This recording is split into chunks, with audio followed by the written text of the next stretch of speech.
Hello everyone, this is Satpal and you are watching option seller. और आज के इस वीडियो में हम समझने की कोशिश करेंगे कि एक एवरेज ट्रेडर और एक इंटेलिजेंट ट्रेडर में क्या डिफरेंस होता है। क्या वो चीज़ है जो एक वाइज ट्रेडर को डिफरेंट बनाती है एक एवरेज ट्रेडर से। तो देखिए, बेसिकली हम ऑप्शंस को ट्रेड करते हैं और ऑप्शंस को हम स्ट्रेटजीज के थ्रू ट्रेड करते हैं। स्ट्रेटजीज के थ्रू हम ऑप्शन ट्रेडिंग करते हैं।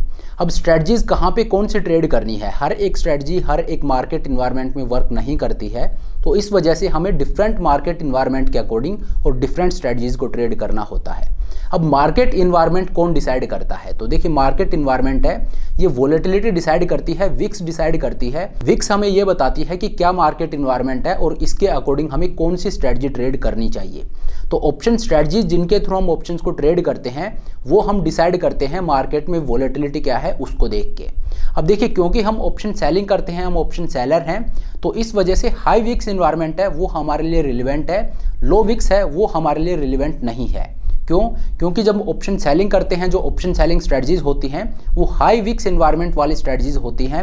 लो विक्स में आपको ऑप्शन बाइंग करनी चाहिए क्योंकि मार्केट में वोलेटिलिटी कम है, इस वजह से वहां पे प्रीमियम भी कम है। और कम प्रीमियम में अगर आप ऑप्शन सेलिंग करते हो तो वो एक प्रॉफिटेबल बिजनेस नहीं है। तो ऑप्शन सेलिंग सिर्फ आप हाई विक्स एनवायरनमेंट में कर सकते हो, लो विक्स में आप नहीं कर सकते। अब देखिए, यही वो पॉइंट है जो एक इंटेलिजेंट ट्रेडर को अलग करता है एक एवरेज ट्रेडर से। और मैं आपको इस वीडियो के थ्रू इनकरेज करूंगा कि आप भी वो गलती मत कीजिए जो एक एवरेज ट्रेडर करता है। आप भी उस क्लब में आइए जो एक वाइज ट्रेडर का क्लब है। तो ये चीज क्या है ये मैं आपको बताने की कोशिश करूंगा। तो देखिए, अगर आप एक ऑप्शन बायर हो तो शायद ये वीडियो आप स्किप भी कर सकते हो, शायद ये आपके लिए नहीं है।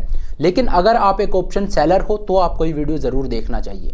तो देखिए, जैसा कि मैंने आपको बताया मार्केट में वोलेटिलिटी क्या है उसके अकॉर्डिंग हम स्ट्रेटजीज को डिसाइड करते हैं। अब अगर मार्केट में वोलेटिलिटी ज्यादा है तब तो आप ऑप्शन सेलिंग कर ही रहे हो, लेकिन अगर मार्केट में वोलेटिलिटी कम है, जैसा कि अभी मार्केट में चल रहा है कि वोलेटिलिटी है ये काफी कम है, ये वो पॉइंट होता है जहां पे आपको प्रिडिक्शन करना चाहिए। वैसे मैं आपको हमेशा इंकरेज करता हूं कि आप नॉन डायरेक्शनल स्ट्रेटजीज को ट्रेड कीजिए, आप डायरेक्शनल ट्रेडिंग मत कीजिए, आप नॉन डायरेक्शनल ट्रेडिंग कीजिए। जितनी भी स्ट्रेटजीज मैं आपको बताता हूं most of them are non directional strategies. लेकिन इस तरह के मार्केट इन्वायरमेंट में जहां पे वोलेटिलिटी है वो कम है, वहां पे एक ऑप्शन सेलर को ऑप्शन ट्रेडिंग नहीं करनी चाहिए, वहां पे आपको डायरेक्शनल ट्रेडिंग करनी चाहिए। और ये डायरेक्शनल ट्रेडिंग है ये आपको ऑप्शंस के थ्रू नहीं करनी चाहिए, ना ही आपको फ्यूचर्स के थ्रू करनी चाहिए। देखिए, ऑप्शंस के थ्रू तो आप कर ही नहीं सकते क्योंकि मार्केट में वोलेटिलिटी कम है। जब मार्केट में वोलेटिलिटी कम होगी तो मैं आपको बोलूँगा आप ऑप्शंस की तरफ जाइए ही मत। तो ऑप्शंस पे तो क्रॉस आप लगा दीजिए, वो आप लो विक्स में ट्रेड नहीं कर सकते। अब आपके पास दूसरा ऑप्शन क्या बचता है? दूसरा ऑप्शन ये है कि आप फ्यूचर्स की तरफ चले जाइए, फ्यूचर्स को ट्रेड कर लीजिए और वो आपके इस पर्पस को भी पूरा कर देगा कि आप डायरेक्शनल ट्रेडिंग कर रहे हो। क्योंकि फ्यूचर्स में सिर्फ आप यही कर सकते हो, या तो आप फ्यूचर को बाय करोगे या आप सेल करोगे। अगर बाय करोगे तो आप मार्केट को लॉन्ग कर रहे हो, अगर आप सेल करोगे तो आप मार्केट को शॉर्ट कर रहे हो। तो वहां पे आप मार्केट को बेसिकली प्रिडिक्ट कर रहे हो। और मैंने आपको यही बोला है कि आपको प्रिडिक्शन करना चाहिए, आपको मार्केट को प्रिडिक्ट करके और प्ले करना चाहिए लो विक्स एनवायरनमेंट में। लेकिन फ्यूचर्स के थ्रू भी आपको ये नहीं करना है, ऑप्शंस के थ्रू आप कर नहीं सकते और फ्यूचर्स के थ्रू भी आपको नहीं करना है ये। तो फिर रास्ता क्या बचता है? तो देखिए, अगर आपके दिमाग में ये आ रहा है कि मैं स्टॉक्स को परचेज कर लूं, उस तरह से ट्रेडिंग का मैं आपको बताऊंगा, तो ऐसा भी नहीं है। मैं आपको ये भी नहीं बोल रहा हूं कि आपको स्टॉक्स को बाई करना है। यहाँ पे सबसे सही चीज आपके लिए जो होगी वो होगी निफ्टी बीज। आप निफ्टी बीज के थ्रू और मार्केट के डायरेक्शन को प्ले कीजिए। जी हाँ, आप निफ्टी बीज को बाई कर लीजिए और उसके थ्रू आप मार्केट को प्ले कीजिए। मैं आपको ये नहीं बोल रहा हूं कि आप निफ्टी बीज में इन्वेस्ट कर दीजिए और बैठ जाइए, ऐसा मैं आपको बिल्कुल नहीं बोल रहा हूं। क्योंकि हम ऑप्शन ट्रेडिंग करते हैं, मैं आपको इन्वेस्ट करने का नहीं बोल रहा हूं। क्योंकि हम ऑप्शन ट्रेडिंग करते हैं तो आपको निफ्टी बीज को भी ट्रेड ही करना है। जब मार्केट में वोलेटिलिटी है वो ज्यादा होगी तब हमारे जो ऑप्शन सेलिंग स्ट्रेटजीज हैं उनको हम ट्रेड करेंगे। लेकिन जब मार्केट में वोलेटिलिटी कम होगी तो क्योंकि हम वहां पे उन स्ट्रेटजीज को ट्रेड नहीं कर सकते, तो वहां पे अब मेरे पास क्या ऑप्शन रह जाते हैं, मैं क्या ट्रेड कर सकता हूं? मैं ऑप्शंस को ट्रेड कर नहीं सकता क्योंकि मार्केट में वोलेटिलिटी कम है। मैं फ्यूचर्स को वैसे ट्रेड नहीं कर सकता क्योंकि रिस्की होते हैं, ना वो मेरी एक्सपर्टीज है। तो यहाँ पे मेरे पास ऑप्शन क्या बच जाता है? तो आपके पास ऑप्शन ये है कि आप निफ्टी बीज को ट्रेड कीजिए जब मार्केट में वोलेटिलिटी कम है। अगर आप एक ऑप्शन सेलर हो और मार्केट में वोलेटिलिटी कम है तो आप ऑप्शन ट्रेडिंग करना बंद कर दीजिए और आपकी जितनी भी कैपिटल है उससे आप निफ्टी बीज को ट्रेड कीजिए। निफ्टी बीज है ये एक बहुत सेफ इंस्ट्रूमेंट है। और मैं आपको निफ्टी बीज का क्यों बोल रहा हूं? क्योंकि जो मेरी कैपिटल है जो मैं ऑप्शन ट्रेडिंग में अभी नहीं डिप्लॉय कर सकता क्योंकि मार्केट में वोलेटिलिटी कम है, उसको मैं निफ्टी बीज में लगा रहा हूं ताकि यहां पे मेरे रिटर्न है वो जनरेट हो सके, मेरी जो अपॉर्चुनिटी कॉस्ट है वो यहां से निकल सके। तो हाई विक्स जब है तब आप ऑप्शन ट्रेडिंग कीजिए, लेकिन जब विक्स कम हो जाती है तो आप लो विक्स स्ट्रेटजीज की तरफ जा सकते हो। लेकिन मैं आपको रेकमेंड ये करूंगा कि आप अपनी कोर नेचर को पहचानिए कि आपका कोर नेचर क्या है। By the core nature you are a option seller, आप ऑप्शन सेलिंग करते हो, और जब मार्केट में वॉलेटिलिटी कम होती है तो मैं ऑप्शन बाइंग से बहुत ज़्यादा कंफर्टेबल नहीं हूं और ऑप्शन सेलिंग मैं यहाँ पे कर नहीं सकता। तो मैं क्या करूंगा, मैं निफ्टी 20 में अपना पैसा लगा दूंगा और इससे मैं मार्केट की डायरेक्शन को प्ले करूंगा। अब देखिए, ये जो चीज़ मैं आपको बता रहा हूँ, पता नहीं आप इससे कितना रिलेट कर पा रहे हो, लेकिन मैं आपको हमेशा बोलता हूँ कि मैं आपको वही चीज़ बताता हूँ जो मैं खुद करता हूँ। तो इसीलिए जो अगला वीडियो है उसमें मैं आपको दिखाऊंगा, मैं मेरा लाइव पीएनएल है वो आपके साथ शेयर करूंगा, मेरा लाइव ट्रेड मैं आपको दिखाऊंगा। इस चीज़ की आप लोग कई बार डिमांड भी करते हो कि मैं अपना पीएनएल आपके साथ शेयर करूं, अपने ट्रेड्स आपको दिखाऊं।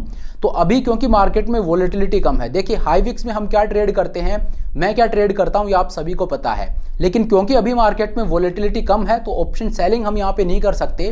तो इस दौरान मैंने क्या किया है, मैंने क्या ट्रेड लिया है और उसका आउटपुट क्या रहा है, कितना रिटर्न मैंने जनरेट किया है, ये सब कुछ मैं आपको दिखाऊंगा। अगला जो वीडियो होगा उसमें मैं मेरी लाइव पीएनएल रिपोर्ट आपके साथ शेयर करूंगा, मैं मेरा ट्रेड खुद आपको दिखाऊंगा। तो वहां पे जो चीज मैं आपको ये बता रहा हूं ये आप वहां पे समझ पाओगे कि उसका सिग्निफिकेंस क्या है, वो करने से क्या बेनिफिट मिलता है। अगर मार्केट में वॉलेटिलिटी कम है लेकिन आप इस जिद पे अड़ जाते हो कि मैं तो एक ऑप्शन ट्रेडर हूं, मैं ऑप्शन ट्रेडिंग ही करूंगा, अगर आप में ये जिद है तो आप ये समझिए ये एक ट्रेड है एक एवरेज ट्रेडर का। अगर आप इसी चीज पे स्टिक रहते हो तो आप एक एवरेज ट्रेडर हो। आप सारी चीजों को देखिए अल्टीमेट गोल आपका और मेरा क्या है।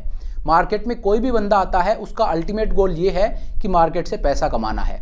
अब ऐसी कोई कसम तो नहीं खा रखी है हम लोगों ने कि वो पैसा ऑप्शन ट्रेडिंग से ही आना चाहिए और किसी इंस्ट्रूमेंट से पैसा आएगा तो वो मुझे नहीं चाहिए, मुझे तो ऑप्शन ट्रेडिंग से ही पैसा बनाना है। ऐसा कोई हार्ड एंड फास्ट रूल तो नहीं है।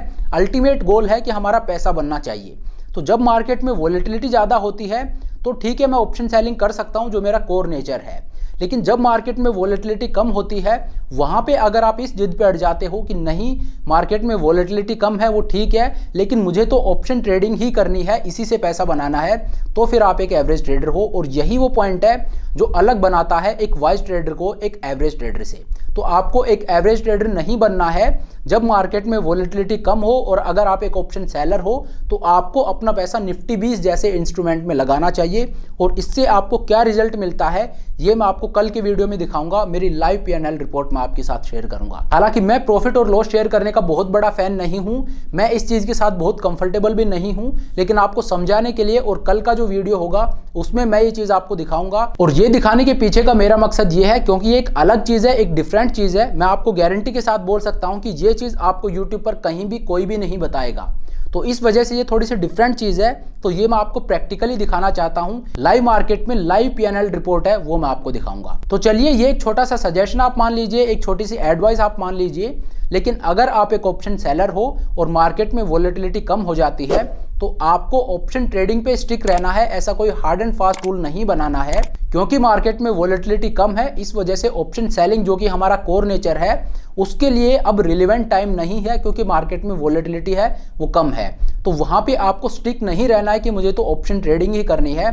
वहां पे अच्छा ऑप्शन है कि आप निफ्टी 20 के थ्रू ट्रेड कीजिए, वहां पे आप प्रेडिक्शन को मार्केट में लाइए। जब मार्केट में वॉलेटिलिटी ज्यादा होती है तब तो हम नॉन डायरेक्शनल स्ट्रेटजीज को ट्रेड करते हैं, लेकिन मार्केट को प्रिडिक्ट करके कब ट्रेड करना है उसका सही टाइम है जब मार्केट में वॉलेटिलिटी कम होती है उस टाइम पे। लेकिन वहां पे जो प्रिडिक्शन है वो ऑप्शन बाइंग या फ्यूचर्स बाई सेल के थ्रू नहीं होना चाहिए, वो निफ्टी 20 के थ्रू होना चाहिए। तो चलिए, जो चीज मैंने आपको बताई है ये कल मैं आपको प्रैक्टिकली भी करके दिखा दूंगा। कल के वीडियो को आप मिस मत कीजिएगा क्योंकि कल का वीडियो है काफी एक्सक्लूसिव होने वाला है। इसमें एक अलग चीज मैं आपके साथ शेयर करूंगा, प्रैक्टिकल मैं अपना पीएनएल रिपोर्ट है वो आपके साथ शेयर करूंगा।